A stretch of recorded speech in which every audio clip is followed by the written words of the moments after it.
नमस्कार मित्रों, आपके अपने YouTube चैनल हिंदी दर्पण के प्लेटफार्म पर मैं सभी मित्रों का स्वागत करता हूं। मित्रों, आप लोग अपनी तैयारी में लगे होंगे, मैं आशा करता हूं, और आप लोग प्रैक्टिस सेट जरूर सॉल्व करें। आप लोगों से मेरी विनती है, सलाह है कि आप लोग प्रैक्टिस सेट जरूर करें। जी हाँ, प्रैक्टिस सेट जरूर, इससे बहुत आप लोगों को बेनिफिट भी मिलेगा प्रैक्टिस सेट से। तो हम लोग देखते हैं कुछ पंक्तियों को, जैसे मुश्किल नहीं है कुछ इस दुनिया में, मुश्किल नहीं है कुछ इस दुनिया में, तू जरा हिम्मत तो कर, ख्वाब बदलेंगे हकीकत में, तू जरा कोशिश तो कर। जी, आपका बहुत बहुत स्वागत है आपके अपने यूट्यूब चैनल हिंदी दर्पण के प्लेटफार्म पर। मैं सभी मित्रों का स्वागत करता हूँ पुनः अपने इस चैनल पर कि आप लोग ज़रूर मेहनत को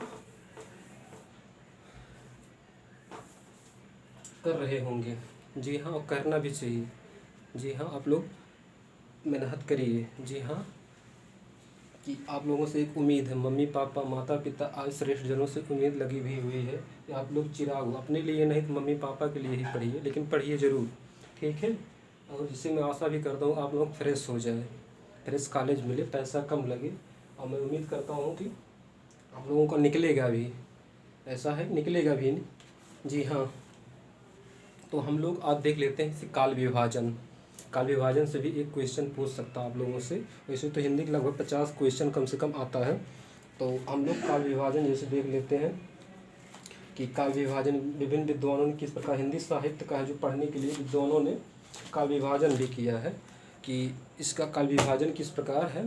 जैसे रामचंद्र शुक्ल हैं तो उन्होंने 4 भागों में बांटा है। वीरगाथा काल है, और भक्ति काल है, रीत काल है, और उन्होंने आधुनिक काल को गद्य काल कहा। जी हाँ, और गद्य काल को 2 भागों में बांट दिया है, गद्य और पद्य काव्य में। प्रथम उत्थान धारा, द्वितीय उत्थान, तृतीय उत्थान। जी हाँ, रामचंद्र शुक्ल जी ने, जो हिंदी साहित्य के श्रेष्ठ विद्वान हैं, उन्होंने हिंदी साहित्य को सुगम और सरल बनाने के लिए अपने बुद्धि या विवेक से हिंदी साहित्य को 4 भागों में बांटा है। पुनः एक बार मैं कहना चाहूँगा कि वीरगाथा काल, भक्ति काल, रीत काल और गद्य काल 4 भागों में बांटा है।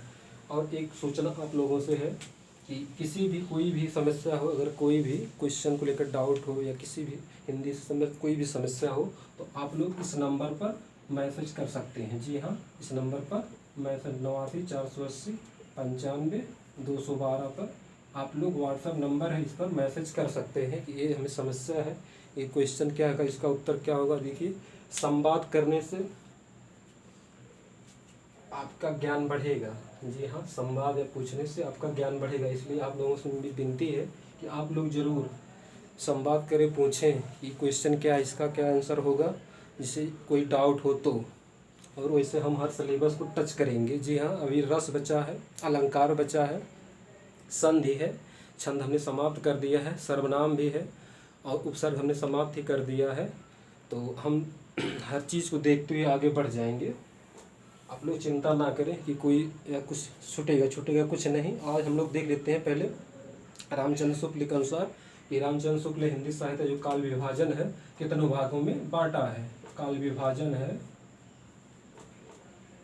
विभाजन, जी हाँ, काल विभाजन रामचंद्र शुक्ल के अनुसार यही मान्य भी है ज़्यादातर शुक्ल। वैसे हर विद्वान अलग अलग मत भी दिए हैं। जैसे वीरगाथा काल को हजारी प्रसाद द्विवेदी ने कहा नहीं नहीं भाई, ये आदिकाल है, ठीक। वहीं राम कुमार वर्मा जी ने संधि एवं चारण काल कह दिया, ठीक। हर विद्वान का अलग अलग मत भी है, उसको हम भी लिखाएंगे कि आदिकाल को या वीरगाथा को विभिन्न विद्वानों ने क्या क्या नाम दिया है। इससे भी क्वेश्चन आप लोगों से पूछ सकता है। तो हम लोग देख लेते हैं कि वीरगाथा काल पहला है, रामचंद्र शुक्ल अनुसार काल विभाजन है तो वीरगाथा काल है। जी हाँ, वीरगाथा काल, वीरगाथा काल, इसका समय 1050 से 1375। जी हाँ, संवत में है सब, 1050 से 1375, 50 से 1375 विक्रम संवत तक है। जी हाँ, विक्रम संवत वीरगाथा काल इन्होंने पहले कहा। उसके बाद भक्ति काल, भक्ति काल है। इसके बाद रीत काल है, रीत काल, जी हाँ रीत काल। इसके बाद उन्होंने आधुनिक काल को गद्य काल कहा है, जी हाँ गद्य काल, गद्य काल। तो इसको हम लोग समय भी देख लेते हैं कि इसका समय क्या है। जी हाँ 1075 से 1375 और 1375 से 1700 विक्रम संवत और 1700 से 1900 विक्रम संवत तक समय ये रीत काल का माना है। और 1900 से अब तक जो ये है 1 2 ये 3 ये चौथा 4 नंबर है, 4 भागों विक्रम संवत से अब तक जो है ये गद्य काल है। गद्य काल में उन्होंने गद्य और पद दो काव्य धारा में बांटा है, जैसे प्रथम उत्थान, द्वितीय उत्थान, तृतीय उत्थान। प्रथम उत्थान इसी के अंतर्गत है। तो हम लोग पुनः एक बार देख लेते हैं, इससे आप लोगों से क्वेश्चन पूछ भी सकता है कि आप लोग बताइए वीरगाथा काल का समय क्या है, दे दिया। तो आप लोग ये ध्यान दीजिए 1050 से 1375 है। अब भक्ति काल का है 1375 से 1700, रीत काल का 1700 से 1900 तक है, और गद्य काल का 1900 से जो अब तक है उन्होंने रीत काल कहा है। जी हाँ रीत काल कहा है। इसलिए आप लोगों से निवेदन विनती भी है कि आप लोग जरूर इसको ध्यान दीजिएगा, इससे क्वेश्चन फिक्स है। अब मैं नहीं चाहता कि कोई आप लोग क्वेश्चन मिस हो हिंदी से, वो भी हिंदी से खासकर। जी हाँ हिंदी से कोई क्वेश्चन मिस ना हो।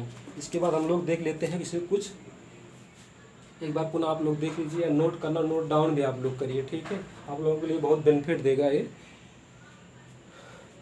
आगे हम लोग बढ़ते हैं, जैसे कुछ रचनाएं भी बच रही हैं, जैसे पुरस्कृत रचनाएं हैं, कुछ पत्रिकाएं हैं, और जो है ये सब हम एक दिन पुरस्कृत रचना, जैसे ज्ञानपीठ पुरस्कार कौन कौन सी रचना है, जैसे ज्ञानपीठ पुरस्कार किसे किसे मिला है हिंदी साहित्य में, साहित्य अकादमी किसे मिला है, सरस्वती किसे मिला, सरस्वती सम्मान से, देव पुरस्कार किसे मिला है, सोवियत लैंड किसे मिला है।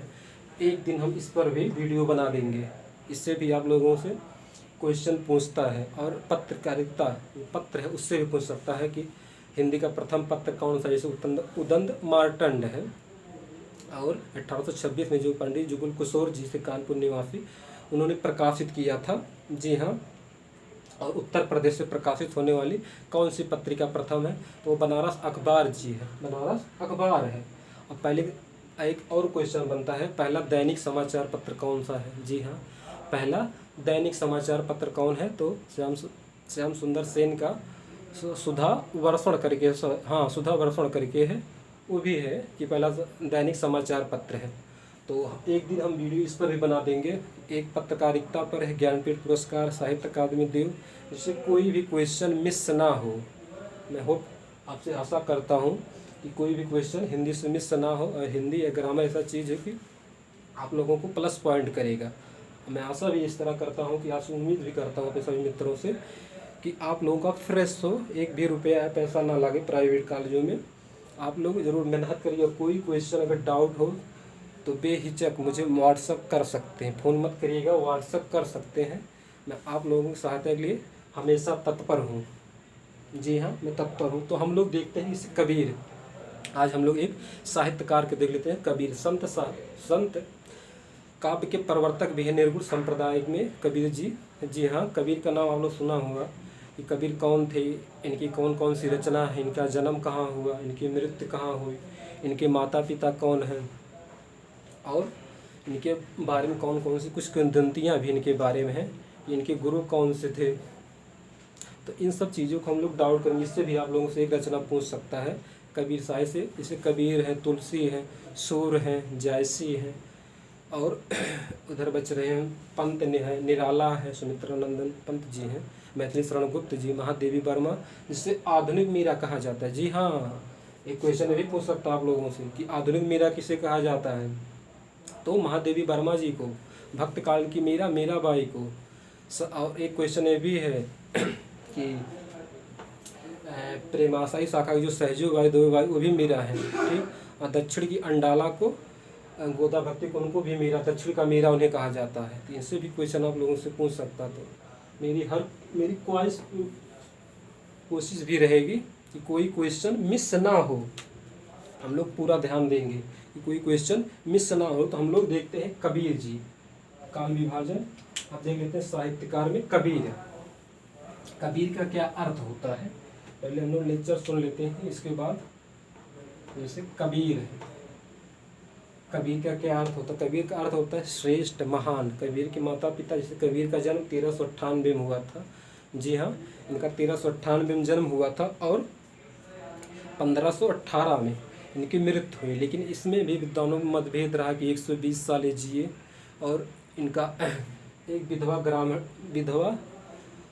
ब्राह्मणी के गर्भ से इनका जन्म हुआ था। कुछ ऐसी भी किंवदंतियाँ मिलती हैं, और ऐसा भी और मिलता है कि एक नीरू और नीमा नामक जुलाहा इनके पुत्र नहीं थे। इन्होंने एक तालाब से गुजर रहे थे, रास्ते में तालाब था, उससे गुजर रहे थे, तो उन्होंने देखा एक पुष्प पर कबीर मतलब बहते हुए आ रहे थे, तो इन्होंने उनको प्राप्त किया। कुछ ऐसी भी किंवदंतियाँ हैं, और कुछ लोग ऐसा भी कहते हैं कि इनकी मृत्यु पर जो बनारस के राजा थे वीर सिंह बघेल, या हिंदू संप्रदाय के और मुस्लिम संप्रदाय के बीच जब इनकी मृत्यु हुई तो द्वंद्व हो गया कि हम दफनाएंगे। कुछ लोग मुस्लिम संप्रदाय के लोगों ने कुछ कहा कि हम इसको दफनाएंगे कबीर जी को, और हिंदू संप्रदाय के लोगों ने कहा नहीं, हम इनके दाह संस्कार करेंगे क्योंकि ये हिंदू हैं। तो ऐसी भी किंवदंतियाँ हैं कि कबीर की लाश रखी हुई थी जो पुष्प बन गई थी। तो दोनों संप्रदायों ने कुछ फूल ले लिए, हिंदू और कुछ मुस्लिम ले लिए। जी हाँ, कुछ हिंदू और कुछ मुस्लिम ले लिए, और जैसे हिंदू है तो उनको दाह संस्कार किए, मुस्लिम हैं तो वो भी उसका अपना दाह संस्कार इस प्रकार किए, जिससे दोनों के बीच द्वंद्व भी समाप्त हुआ। तो हम लोग पढ़ रहे थे जैसे कबीर। कबीर का अर्थ होता है श्रेष्ठ या महान। जी हाँ, पहले इनका देख लेते हैं। इसका अर्थ, कबीर का अर्थ क्या होता है, श्रेष्ठ या महान। और अगर वीडियो अच्छी लगी तो आप लोग लाइक शेयर सब्सक्राइब जरूर करें। जो भी मित्र हैं उनके पास भेजें, लाइक सब्सक्राइब करें वीडियो अगर अच्छी लगी हो तो। सब कबीर का अर्थ होता है श्रेष्ठ या महान। जी हाँ, ये अरबी भाषा का शब्द है कबीर। जी हाँ, एक अरबी भाषा का शब्द है कबीर। इसका अर्थ होता है श्रेष्ठ या महान। इनका जन्म हम लोग देखते हैं, जन्म और यहाँ मृत्यु देख लेते हैं। इनका जन्म कहाँ हुआ, इसे इनका जन्म 1398 ईस्वी में हुआ, और 1518 में ईस्वी में मृत्यु हो गई। जी हाँ, इनका जन्म काशी में हुआ था। काशी में, बनारस है जो, उसी काशी में लहर तारा है, उसी के किनारे इनको मतलब कबीर जी मिले थे। लहर तारा काशी भी है। और इनकी मृत्यु मगहर में हुई थी। मगहर जो वर्तमान में बस्ती जिले में है। जी हाँ, उत्तर प्रदेश के एक बस्ती जिले में है, मगहर में। जी हाँ, मगहर में इनकी मृत्यु हुई थी। और इनके इस माता पिता कौन हैं, माता पिता तो नीरू और नीमा, इनके माता पिता नीरू और नीमा इनके माता पिता थे, जो इनका पालन पोषण किया था। और एक क्वेश्चन नंबर चला भी नहीं कि इनके पुत्र पुत्री कौन थे। इनके पुत्र पुत्री कमाल और कमाली। जी हाँ, इनके एक पुत्र एक पुत्री भी थे, उनका नाम कमाल और कमाली था। और इनकी पत्नी का भी एक क्वेश्चन ये भी है, कुछ भी नहीं छूटेगा कबीर से। पत्नी का नाम इनके लोई था। जी हाँ, इनके पत्नी का नाम लोई था। लोना किसकी पत्नी का नाम था, एक क्वेश्चन भी कि रैदास जी थे जो जाट के चमार थे, की पत्नी का नाम लोना था। जी हाँ, देख लेते हैं। इनका जन्म 1398 में है, मृत्यु इनकी है 1518 में मगहर में मृत्यु इनकी हुई, बस्ती जिले में जो है वर्तमान में। और इनके पुत्र और पुत्री कमाल और कमाली है, पत्नी लोई है। अब बच रहा है गुरु कौन इनके हैं, हिंदू के अनुसार गुरु। इसके बीच भी द्वंद्व रहा ना, कि हिंदू लोग कहते हैं कि इनके गुरु रामानंद थे, तो मुस्लिम संप्रदाय के लोग कहते नहीं नहीं, इनके गुरु शेख तकी थे। जी हाँ, इनके गुरु शेख तकी थे। तो हम लोग देख लेते हैं हिंदू संप्रदाय के अनुसार, हिंदू संप्रदाय के अनुसार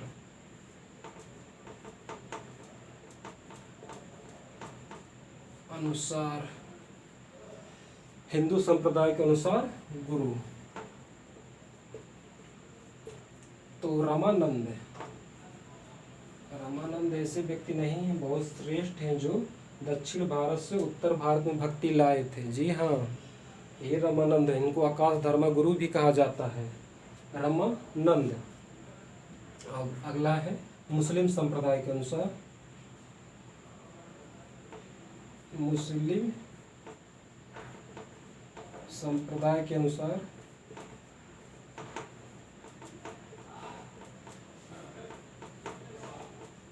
गुरु इनके। जी हाँ, मुस्लिम संप्रदाय के अनुसार इनके गुरु कौन थे? तो शेख तकी थे।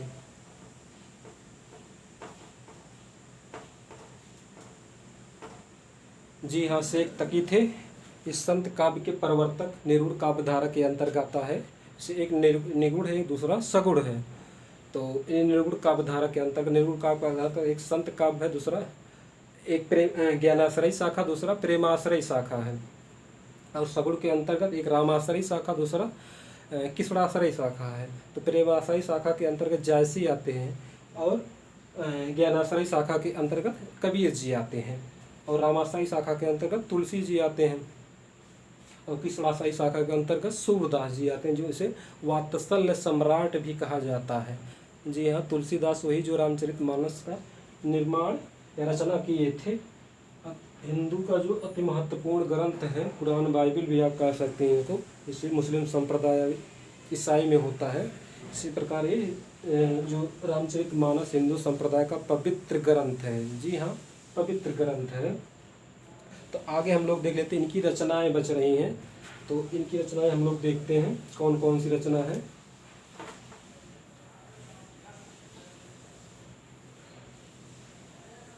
इनकी 3 रचनाएं हैं जी, साखी, शबद, रमैनी। 3 रचना है, साखी, शबद, रमैनी। सॉरी, एक चीज छूट रहा है, इनके एक शिष्य भी हुए थे। इनके शिष्य का नाम था धर्मदास।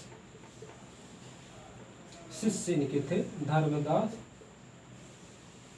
और एक शिष्य थे इनके साधु। 2 शिष्य हुए थे, एक धर्मदास, एक साधु, जिन्होंने धर्मदास जो बीजक, साखी, शबद, रमैनी तीनों रचनाओं को संकलित किया था। सब कबीरदास पढ़े लिखे तो थे नहीं, इनके शिष्य थे कबीर। इन 1464 में 64 ईस्वी में इसको तीनों रचनाओं को संकलित करके बीजक नाम से प्रकाशित किया था। दूसरे इनके शिष्य साधु, पूछ भी सकता है कि इनके 2 शिष्य थे। तो इस प्रकार की 3 रचनाएं साखी, शबद, रमैनी हैं, जिसे कबीर जी कहे भी थे कि इन्होंने हिंदुओं को भी नहीं छोड़ा था, ना कि मुस्लिमों को भी नहीं छोड़े थे। जैसे क्या है पंक्ति, पत्थर पूजे हर मिले, पत्थर पूजे हर मिले, मैं पूजूं पहाड़, घर की चकिया कौन पूजे जिसका पीसा खाए। जी हाँ, इन्होंने हिंदू संप्रदाय में जो त्रुटियाँ थी, बुराइयाँ थी, अंधविश्वास था, उस पर कुठाराघात भी किया था। ये संत बाद में और समाज सुधारक पहले थे। जी हाँ, समाज इस तरह भी आप कह सकते हैं, संत और समाज सुधारक के अग्रणी रहे। कौन? कबीर जी एक संत और समाज सुधारक में अग्रणी भी रहे हैं। तो हम लोग देख लेते हैं, इनकी रचनाएं बच रही हैं। रचना इनकी 3 रचना है। जैसे साखी, शबद, रमैनी। इसे साखी, इसका हो सकता है कौन सी भाषा में है, तो इसका एक फार्मूला है SPR, जैसे सा से साखी, पा से पंजाबी और आर है आ से राजस्थानी, अर्थात पंजाबी और राजस्थानी भाषाओं का मिश्रित है ये साखी। बाकी 2 रचनाएं जो हैं ये ब्रज भाषा में हैं। इनकी भाषा को सधुक्कड़ी भाषा कुछ लोगों ने कहा, कुछ लोग पंचमेल खिचड़ी भी कहे इनकी भाषाओं को। तो विद्वानों में मतभेद रहा, कोई पंचमेल खिचड़ी, कोई सधुक्कड़ी। समय समय पर विद्वानों ने इनकी कहना भी चाहिए, क्योंकि ये घुमक्कड़ प्रवृत्ति के भी थे, एक जगह तो रहते भी नहीं थे, विभिन्न भाषाओं का प्रयोग भी किया, जैसे पंजाबी राजस्थानी में साखी शब्द है, पंजाबी सॉरी ब्रज भाषा में है, और रामायणी रामायण का एक दार्शनिक ग्रंथ है।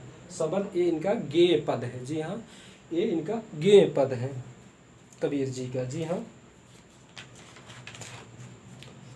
जैसे कबीर कुछ पंक्तियाँ, जे तुम बाभन बभनी जाना, और जात न पूछे साधु की पूछ लीजिए ज्ञान। इसका अर्थ है कि जात साधु मतलब श्रेष्ठ जनों को नहीं पूछा जाता। इस के बारे में कहा, हमने पहले बताया था कि समाज सुधारक हैं। इन्होंने जाति पात का विरोध खुलकर भरपूर विरोध किया था। तो इसको इन लोगों झेले भी थे कबीर जी, जी हाँ, कबीर इस दर्द इस दुख को भी झेले भी थे, इसलिए उनका कहना भी जायज है। जाति पात क्या है, कबीर पर कुछ इसे रचनाएं, से कबीर ग्रंथावली है, कबीर वचनावली है, इसे कबीर ग्रंथावली श्याम सुंदर दास हैं। कबीर का रहस्यवाद जो है राम कुमार वर्मा है, और कबीर वचनावली जैसे हरिओद हैं, इन पर कुछ पुस्तकें भी लिखी गई हैं जो हरिओद की हैं, जी हाँ। और डॉक्टर धर्मवीर कबीर बाज भी कपोत भी पपीहा भी, इन पर एक आलोचनात्मक ग्रंथ लिखे हैं, जी हाँ। कौन? धर्मवीर भारती, जी हाँ, धर्मवीर भारती ने इस पर एक आलोचनात्मक ग्रंथ भी लिखे हैं। तो आप लोग देख लीजिए एक बार, नोट डाउन करना तो नोट डाउन भी कर लीजिए। आगे हम लोग इस बार देखते हैं।